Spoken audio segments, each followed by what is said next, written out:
Okay, St. Olaves homework 6, St. Olaves Newstead homework 6. Let's get straight into the comprehension.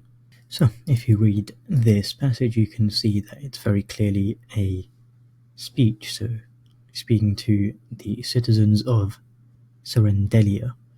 Now, this first paragraph, it talks about a war that is going on, so you can see as their enemies continue their relentless march, they're determined to see their men's blades run red. So if you think about what's happening, if your blade or your sword is running red, it means there's lots of blood on it, right?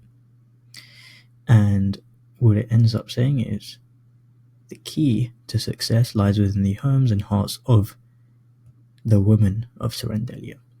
So the second paragraph seems to talk about, just give more information about the fact that they have weathered many storms, so they've been through lots of hardships already and they've come through successful.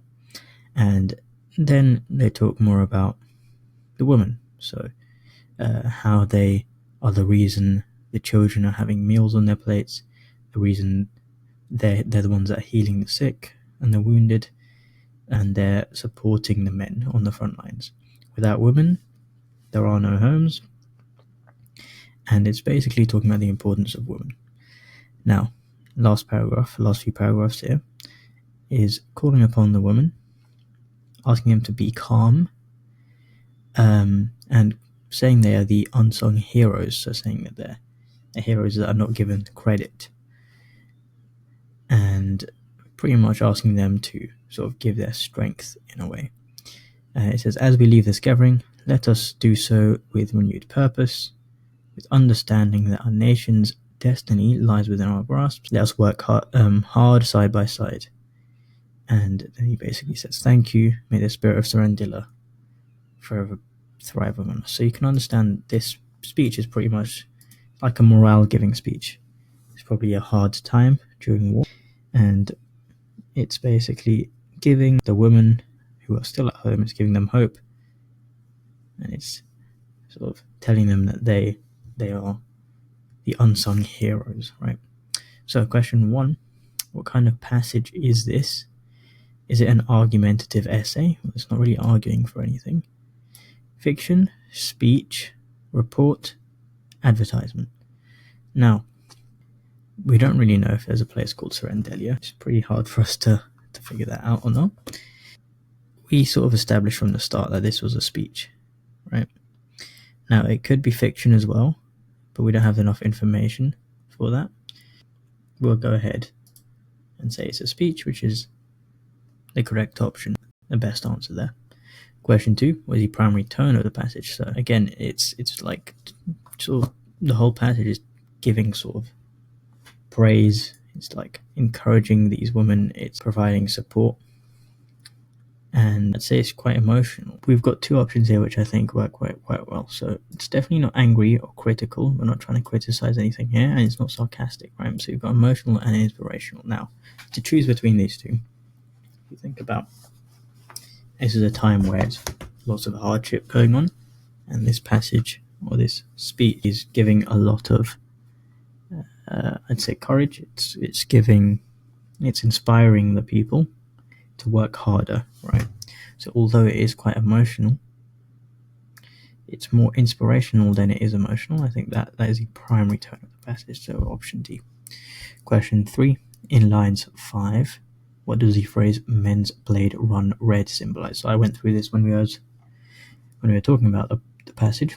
So if you think about the swords having lots of red on them, it wouldn't be the determination of our swords, it wouldn't be the bravery, color, or warmth. It's actually about the blood that is on the swords. If you got blood on your sword, you probably killed someone, right? Bloodshed on the battlefield. Okay, what does the word trying in line 5 mean? So if you look at line 5, right here, in these trying times. So trying times, that means in these difficult times, right? Or if you think about trying or testing, they're similar words. It basically means, difficult times, right? So now It's not as simple here because there's no option here that says difficult, but if you know what adversarial means, it's the same as difficult, so that would be the best option there. Now, question 5. In the passage, what is emphasized using juxtaposition? So, if we look at all of these phrases, we should actually be able to tell which one of these is juxtaposition. So if I zoom in, I'm going to zoom out a bit. So, if we look at these phrases and where they are in the passage, if we look at option D, so not only to our brave warriors, but also because of the resilience and dedication of our women on our home front. So that is located right here in the passage.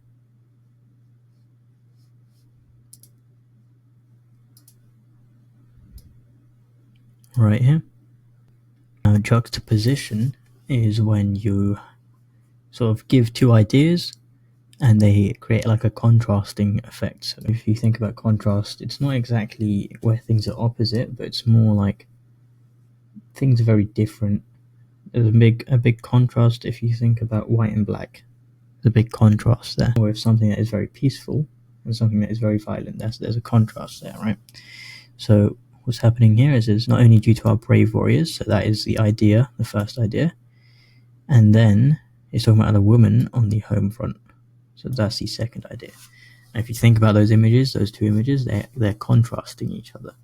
People that are fighting on the battlefield, but also the women on the home front, helping however they can in that way. So that's really emphasized using juxtaposition. That the idea is it's talking about the brave people on the front, right? on the what is this called? The battlefront, and the women. It mentions the brave people or the soldiers to emphasize the woman on the home front. So that would be option D as our best option there. Now, question 6. In the passage, which word is spelled in American English? So, labor. In English, like our English, it would have to be spelled with a U. Labour. Okay.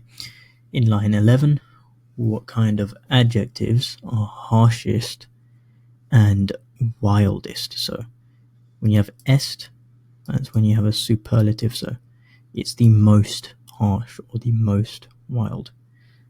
Superlative, okay? Question 8. What does the speaker mean when she says, without women there are no homes, without homes there are no families, without families there are no fighters? So, the idea is women are the reason we have fighters. So the women are like the root cause is what it's trying to say. So, it's not trying to say that they're not important. Well, now we've got option A or E here. I think A would have worked quite well if it said women instead of families, but the main purpose of this sentence here is to talk about how women are essential, right? How they're impacting everything else. So now women are essential for maintaining homes and families, and obviously the families are essential for maintaining the fighters. But this is the main purpose, also what she's trying to get across, is that women are essential. Okay, question 9. In the passage, which language device is not utilized? So what we can do is find examples of all of these. So metaphor is very simple. That is most definitely utilized. Even this idea of I think it was the blades running red is a metaphor. Imagery, that's also imagery, I'd say as well. Personification, so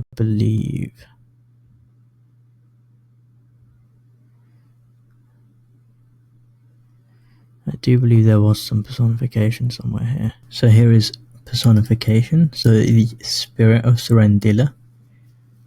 You're personifying Serendilla and giving it a spirit. So that's obviously mentioned here. And alliteration. Let's try and find where alliteration is.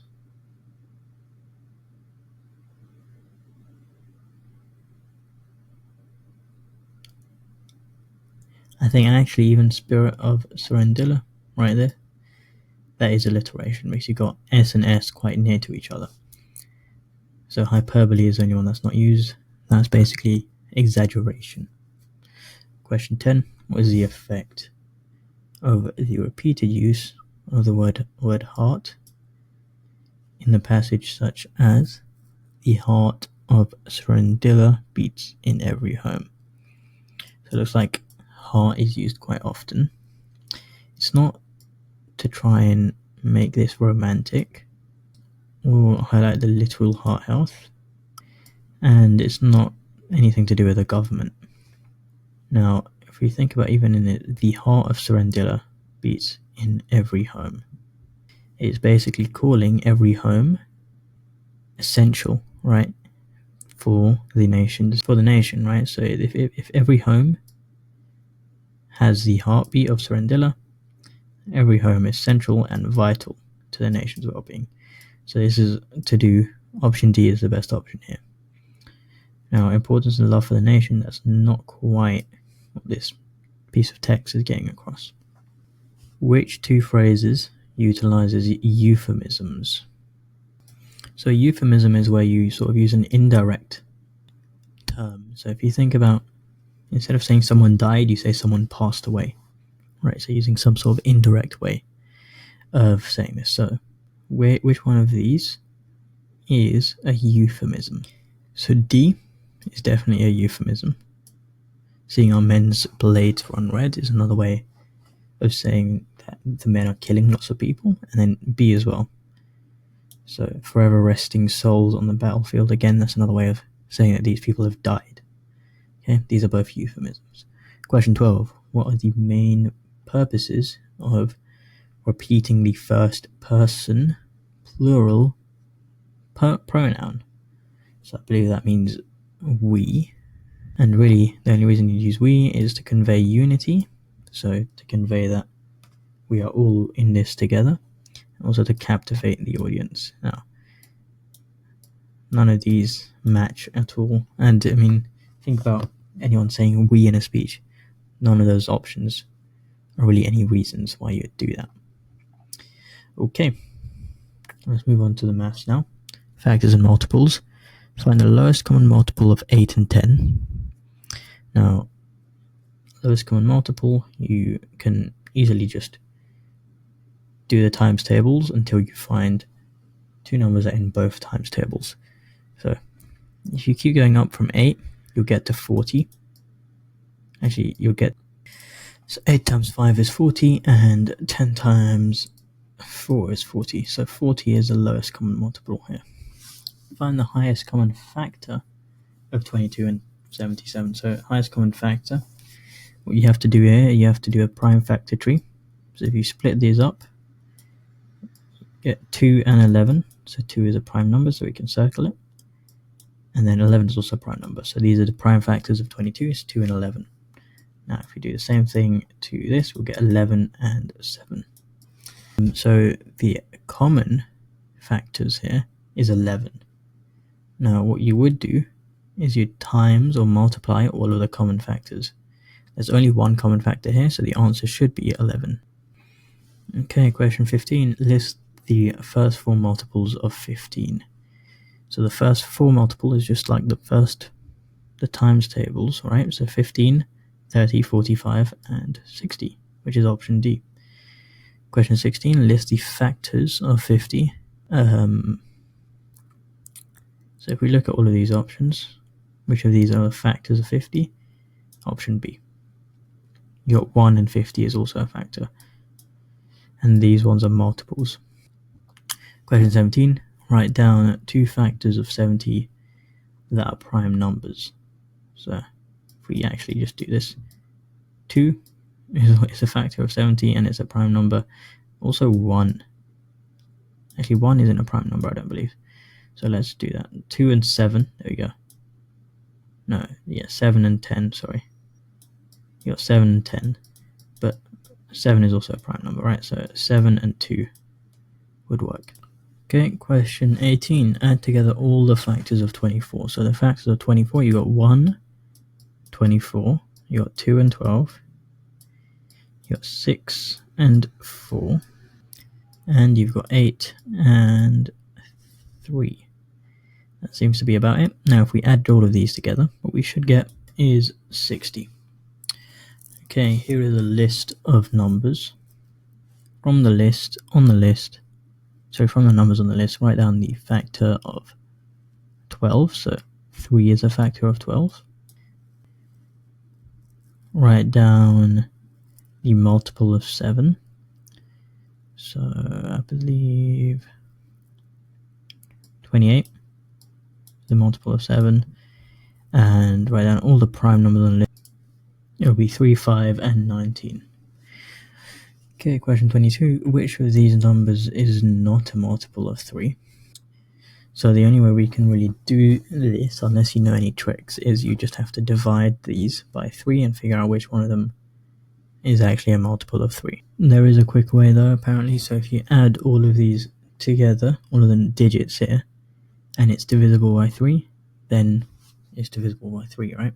So if we add 4 to 5 to 6 and to 7 and to 8, this will give us 30, right? If you add all of these digits up together, so that's obviously divisible by 3.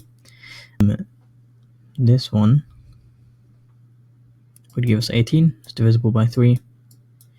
This one would give us 9, and this is divisible by 3, so this is the only one that isn't divisible by 3. So that's a little trick for you. If you add up all the digits and it's divisible by 3, that means it will be divisible by 3. Okay, question 23. Write down the first even multiple of 9. So if you just count up from the 9 times table, you got 9, 18, 27, and then you got 36.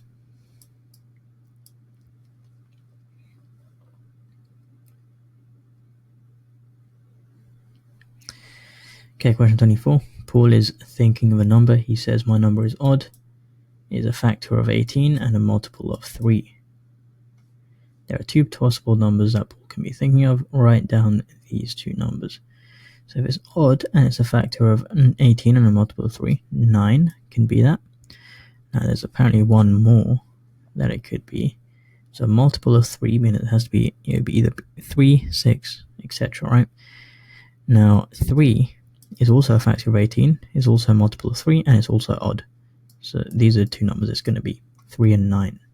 Okay, write down 2 multiples of 10, 20, and 40.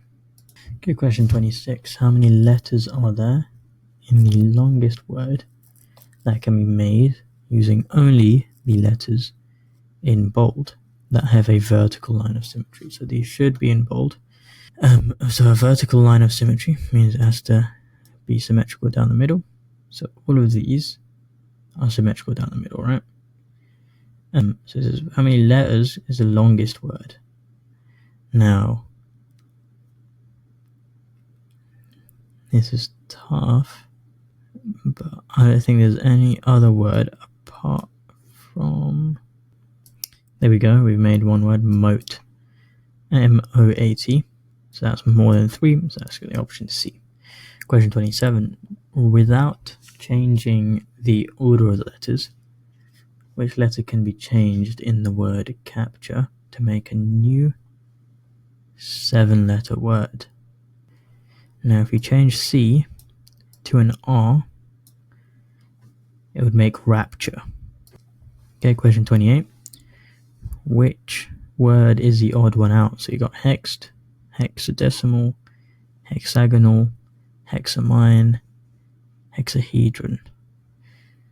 So if you think about hexed, it's got 1 syllable. You've got hexadecimal, 5, 4, 3. Okay, the odd one out here. All of these say hexa, whereas this got hexi with an E. This is going to be the odd one out.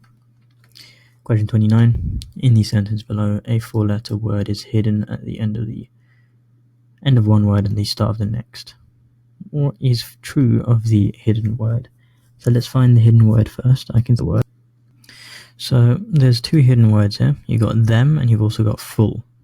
Now the only option here that matches one of these is the second letter is a vowel, for full. So this is the word that we're using. The other ones, if you're trying to use them as the hidden word, none of the options match, so that means we have to find a different hidden word, right? So B, option B, other answer.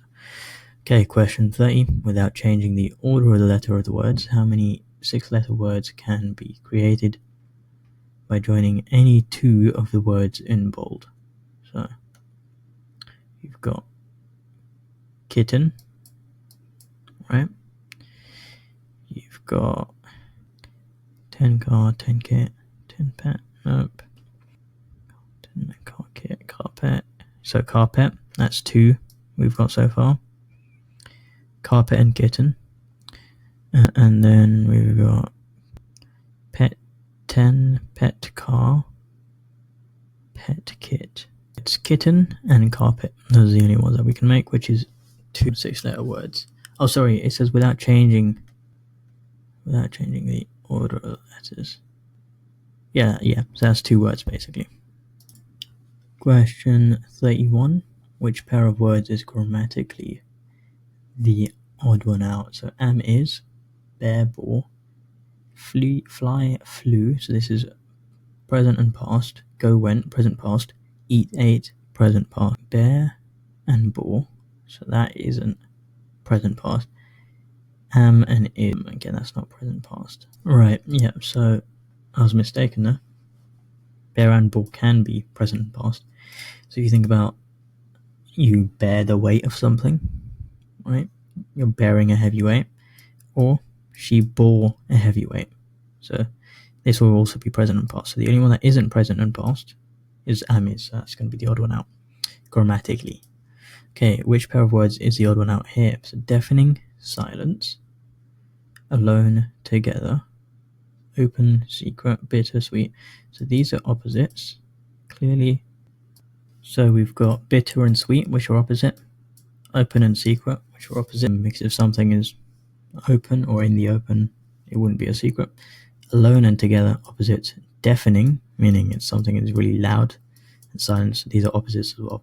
These are all oxymoronic, right? And option E is not oxymoronic, so that's going to be the odd one out. Question 33. So rearrange the letters in capitals, finishing the sentence in a sensible way. Which of the following is true of the new word? So it says the climber grabbed onto a something. So this should say boulder. And the first letter would be B. So it would be option B. Okay, question 34. Each letter used in the following words corresponds to a single-digit code number. So this is a code question, basically. Now, how you do this, again, is you look for duplicates. So you've got 3, 3, and 3. So what letter is at the start of 2 words and at the end of 1 word? Well, it's J. So that means this one must be related to this.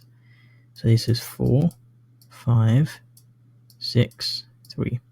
So you can see 5 means M. So which one? Okay, 5 means M. 4 means P. 6 means U. So that means if 6 means U, this must be equal to this. This must be equal to this. Okay, so what code represents jump? It will be this one, 3654, which is option D. Okay, question 35. Competitors from France, Germany, and Italy take part in a triathlon. If only one of the following statements is false, which one is it? So, Germany wins a gold medal.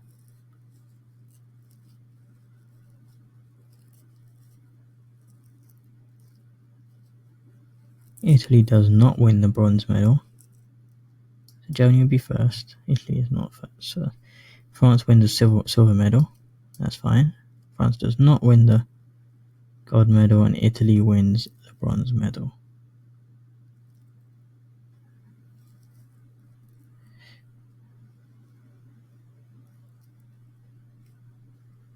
So I think if Germany wins the gold and France wins the silver, then Italy has to win the bronze, so option B would be the incorrect false one. What we have to assume here is that there's only 3 medals that can be won, and one country has to take at least one, right? Alright, question 36, we're on to NVR now. So it's a series, so we have to look at what is changing from left to right. So you can see the shapes or the lines seem to be moving in different directions. If you look at from step 1 to step 2 to step 3, and then step 3 to step 5, you can see a clear pattern where the crosses are getting more and more inwards. And then the same thing from this one to this one, getting a bit more inwards. And we can assume it's going to go all the way inwards, and it would be like option B, where you have these lines all going inwards, going smaller, getting closer together. Okay, question 37. Here it seems each section we have 2 triangles and 1 triangle and 2 triangle and 1 triangle. So we should have 2 triangles, and it can either be B or D. What else is changing? Well, the black shape is moving clockwise, so it goes black on the top right, then to the bottom, and then to the left, right. So it should be on the bottom now, meaning it should be option D. Okay, question 38. With this one, we go from 3 lines to 2 lines to 3 lines and 3 lines. I don't think that's the rule. It looks like this line remains. Right, so this is a tough one. We can see quickly that there is a pattern where we got horizontal, straight, horizontal, straight. Next one should be horizontal. And second of all, we've got this top line, which seems to go from like this, and then every other shape it basically rotates, right? So the next one, it should be down here. And what else have we got here? If I zoom out, so like I said, there's a line that is this line. Every other shape is moving clockwise, so you can see it's moved from there to here.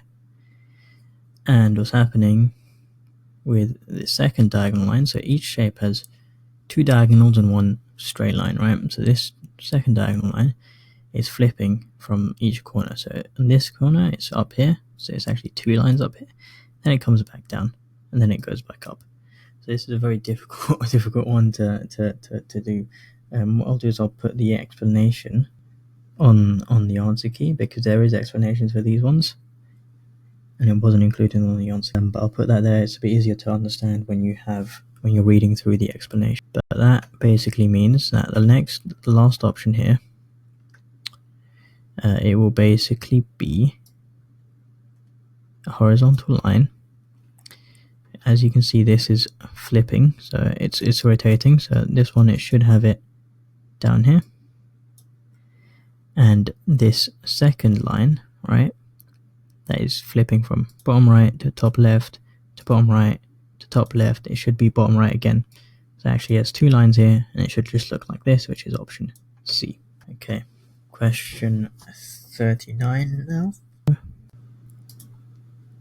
So I thought it would be easier for me to just show you the explanations for the answers rather than walking you through them, because these are a bit easier to see if you read them. It's a bit easier to understand. So this is for question 39. This is for question 40. If you get stuck, just pause the video and read this explanation. It should explain why the answer is what it is. This is going to be 41, 42, 43. So again, pause the video if you need help on that. It's going to be 44, and this is going to be 45. So that is all of homework 6. Hopefully that was helpful for you guys, and hopefully these explanations are useful.